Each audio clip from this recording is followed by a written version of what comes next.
Lawrence Memorial Hospital now brings you better health.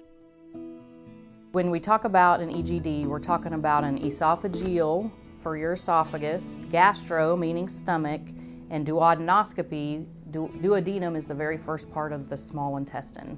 So an EGD actually looks at all of those areas. So a lighted scope is, while you're asleep, is put in the back of your throat, looks at your vocal cords, and then goes down your esophagus and takes, like food would take about 10 seconds to maybe travel down your esophagus. Then we travel through a junction where your esophagus and your stomach meet.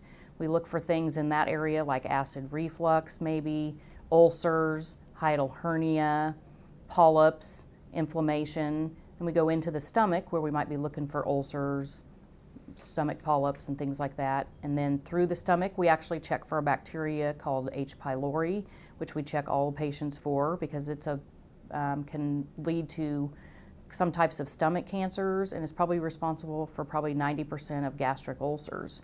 And then we go into the first part of the small bowel because that's where we do a very important test to look for gluten sensitivity or celiac disease. That's a very accurate way of testing for celiac. So there's a lot of different things that we can check for when we're doing an EGD. An EGD, the prep is simple. It's nothing to eat or drink. We usually say since midnight the night before because, usually those procedures are in the mornings, or we say, at least 6 to 8 hours probably as far as anesthesia goes with nothing to eat or drink. Procedure itself takes about 10 minutes, but it's another one of those procedures that's probably scheduled for about 30.